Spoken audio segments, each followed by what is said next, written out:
go. All right, Jake, so thank you so much for showing me around your house. It's a beautiful home you have here. I guess I was just going to bring these comps to you to show you really based upon what I'm seeing, based on the condition of your home and what's been selling in the area. You got this home here in Merrick. These are the homes that have recently sold, showing you everything, what's sold, what's closed, and yeah, man, I think from this meeting, I've come to the conclusion that your property is worth about $650,000. And I think we can always negotiate the pricing on this. So if you want to go a little lower, which will generate a lot more traction, I definitely do advise that. Or if you want to keep it at the 650, but I also wanted to gauge an idea of what you had in mind in regards to pricing. Right. Yeah.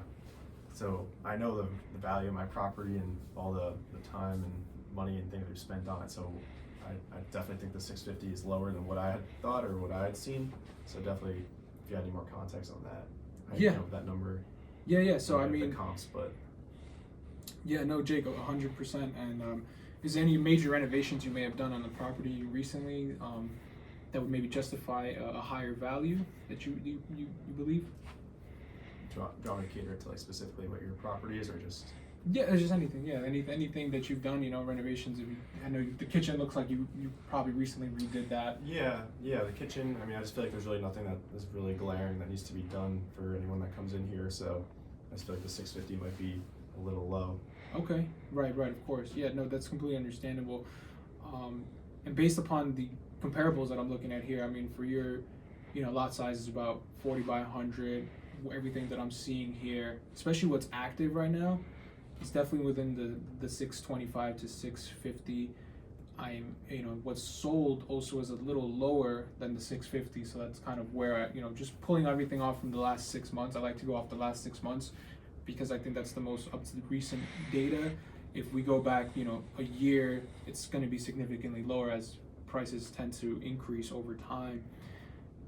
If we could list your home at 650, and from there just focus more on the marketing aspect. And I guess I'm curious, Jake, when we have this house on the market, are you looking to leave anything like furniture, or you're going to completely vacate the property? Because that also maybe could go into a little bit of negotiation in regards to the price. Mm-hmm. So if we're going to leave some furniture, you're going to like leave the chandelier that we walked through, that may justify a little more of a higher price. So maybe that's an avenue we can discuss. Is that something you're open to, or? Yeah, definitely. So I guess with the 650, so with listing it at that number, is that the number where you see it selling? Is that the number, or is that the number you see it selling at, or getting those interest at, or what do you foresee it? How do you foresee this going? Because we're going right into the spring market, we're really in that beginning phase where buyers are starting to just come out of their shell and really start aggressively looking. I believe that a 650 price is great to start, because once springtime hits, if your neighbor down the block hits the market for 675, they're going to come here because it's a little lower in price. And if more people are coming here, what we want is them fighting for your house. Mm-hmm. So if we're at 675, we may get some eyes, and we're probably going to be at competition with the neighbors and stuff like that. But really just getting more people in the door is what's going to get you the most money, because we want to have a bidding war, and bidding wars is what gets top dollar in this market. Right. And in regards to the commission, Jake, Douglas Elliman, we do charge a standard 6%. I usually work for 3%, and it's always great to incentivize buyer's agents. So, Jake, if a total of 5% would be something that you're willing to work with, and even after the commissions, you're willing to walk away with a decent amount of money, get you to Florida like you said you were looking to do. Is that something you would have any opposition to continuing with? Yeah, I guess just the question I have is just some of the things I've seen or read about the commission structure. I guess I don't really want to have to pay for a buyer's agent commission if I don't have to. So is that something that you dealt with before, or how can we handle that? Because obviously, of course, I want to net the most amount that I can, so I don't have to pay for that. I would prefer not to. 100%, Jake, and that's completely understandable. My job here is to make sure you walk away with the most amount of money. So I guess I'm curious, Jake, is the compensation you pay out to an agent that's going to bring you a qualified buyer at asking or maybe more, would you say that's more important than getting, you know, the most amount of money, or is it really just trying to save money at this point? Right. Yeah, I mean, of course, just netting the most that I can is the most important thing. Correct. For sure.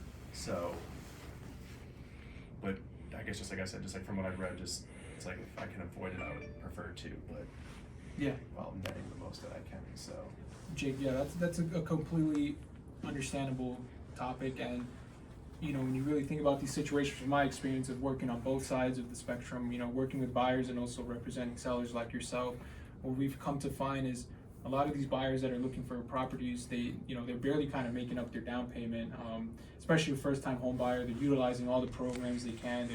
They're really working hard to get their property. This might be their first, might be their second. A lot of times, you know, they're spending a lot of fees that they have to pay if they're taking a mortgage. They have to pay, you know, loan fees and stuff like that. They're paying title, attorneys, inspections, all these things that add up, that if we're not offering a compensation, it makes it a lot harder to increase the pool of buyers, because of the fact that, you know, a lot of buyers are not going to be able to afford to pay their agent, and you having the most capital in this situation. Also, if you think about an agent that's working with a buyer, if, you know, your house is selling and we're offering out 2%, I mean, we're offering out nothing, but the neighbors down the block, although they might be priced a little higher, they're offering a 2%. Or even if they're offering a lower price point than your home, the fact that the agent knows he's guaranteed a payment from a seller and doesn't have to really have that difficult conversation with the buyer who's struggling to make his down payment, it's just going to lure him and the buyers to want to go for that house more. And we wouldn't want that. We really want as most eyes on the property. We want people to fight for your house. And look, if at the end of the day we're able to get you more than the 650, get a bidding war, get you to like 685 at most, and from there, after the deductions of the commissions, if everything makes sense, I mean, is that something that you know, be opposed to at least entertaining and walking away with that money? I mean, the whole point is to get you the most money. And right. Yeah. No, that definitely sounds great. I guess also just at this point planning to go to Florida, but spring approaching and obviously summer, so you know, maybe just waiting might be something that we might just, you know, and also with having to buy something in Florida with the rates and everything, like we might just hang tight for 6 months or so at this point. Right. No, of course, Jake, and look, you know, really curious, is the biggest concern here the interest rate, or the monthly payment you're going to be transitioning into? Yeah, definitely the interest rate, because we bought this house however long ago and we have a really great interest rate. So definitely hard to give up that low interest rate. 100%. I mean, with the navigating market that we're in right now, you know, if rates were to go down and you see an opportunity to sell this and be closer to that 3% that you currently have, I mean, how would you feel knowing that the prices at that point are probably going to be compensating for the lower interest rate? So that home in Florida right now that's waiting for you, you know, you mentioned you were looking for a smaller condo, something down by South Beach, which right now prices are pretty reasonable. I saw some stuff in the areas you were looking for. You know, we're at 350, 360. So by next year, Jake, if rates drop down to 3%, which, you know, we don't have, if I had a magic ball, Jake, I'd be able to tell you that it would and that you should wait, but we really don't know what's going to happen. I mean, I guess I'm curious, is it worth, you know, waiting and potentially having to pay more for the house than maybe sacrificing a higher interest rate right now? And if, let's say, God willing, things change in a year and rates do drop to 5-4%, you're able to at least refinance. At least you're in Florida.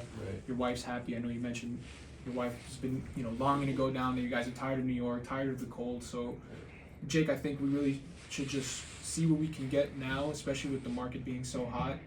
Put your house in the market, and look, nothing's ever guaranteed. You don't actually have to accept an offer and sell. So if, you know, an offer comes in and it's more than what you want, but for some reason you decide you want to stay here, hey, we can, you know, rip up the contract. We'll, you know, make sure that we don't go through with the deal. But at least I think now putting your house in the market makes the most sense, rather than waiting and jeopardizing the most amount of money you could get for your home. Right. Yeah, that all makes sense. I guess just my last question that I have is, you know, just with other agents out there, you know, I have a cousin who's a realtor, and I know some other people in the neighborhood. So, you know, if we put this on the market and we don't feel like at that 650 number that we are gonna get that number or close to that number, how do we kind of navigate from there? Yeah, so you know, really the biggest thing here is aggressive marketing, which, you know, myself and my company stand behind. We're Douglas Allen. We have a really huge network of agents that are connected through not just New York but throughout the country. So I don't see an issue with being able to get you the price you want. It's really just more of a matter of being strategic with the way we do it, and that's why I mentioned the 650 price it's a little more than what you expected.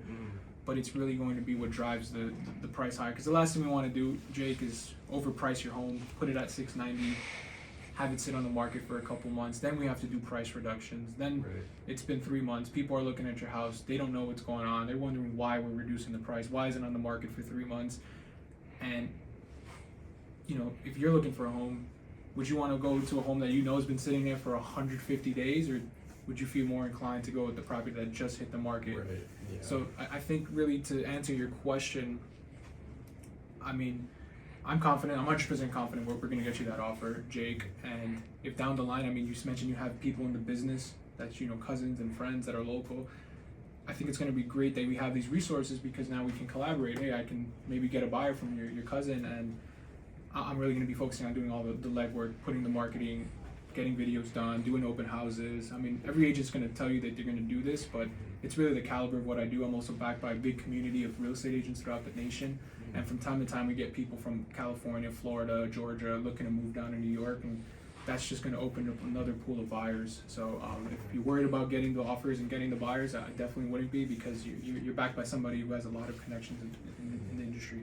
And lastly, so just based on some of the stuff you told me, say I was myself to list the property for 650 on myself or by myself for sale by owner, what do you think? Why shouldn't I do that as a seller, to just do it on my own? Yeah, Jake, look, and I'm not here to tell you you wouldn't be able to sell the house on your own. I mean, there's many people that do, but if you look at the statistics, 95% of homes sell through a listed agent and sell by being on the MLS. So really what you're doing is you're opening your pool of buyers to mostly be investors and people who see your home for sale by owner. They automatically get discount. It's like when you go to the 99-cent store. If you go to, like, you know, the mall and you hit the Neiman's Marcus, you know what you're paying for. You know it's quality. You know you got to pay that money for that designer belt, that designer clothes. So that's really kind of what it is like working with a real estate agent compared to selling it on your own. It's like you have the inventory, but it's kind of the market where everybody knows they're going because it's a discount. And that's really going to affect you in regards to pricing, because you may be saving money on commission, Jake. I'm going to be completely honest, but what you're going to be walking away with is going to be a lot less than actually maximizing the profit by working with qualified agents, not just myself, but the agents out there that have buyers. And Jake, I've seen this so many times where a buyer comes in and they want to do a deal and they try to do it in between themselves, but, you know, really, I mean, if you think about it this way, lacking that representation is also going to hinder your sale as well. I've seen it many times with people trying to do off-market deals, and the buyers that are coming in, they're not even qualified by a vetted lender.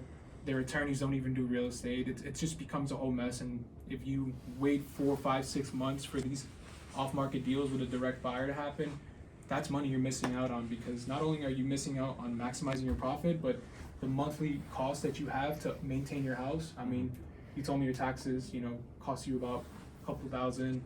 So, you know, you're at, like, you know, maybe 1,500. You mentioned that you spend not just on taxes, but your mortgage, your electric bill, your heat, all that stuff add up. So if you're spending $1,000 a month and we wait 6 months, that's $6,000 you're losing out on, just because you're not having the legal representation, you're not having qualified professionals work with you. And that's really why I just always advise working with an agent. Everything just goes a lot smoother. Everybody's vetted. The buyers that are coming in are actually qualified, and it's quicker and more money in your pocket. So. Yeah. All right. That all sounds great. Well, I appreciate you coming out. I think I just need to think this over a little bit. And 100%, Jake. Yeah, no, 100%, Jake. And if you don't mind me asking, I mean, what really do you think is the biggest thing that's on your mind with moving forward?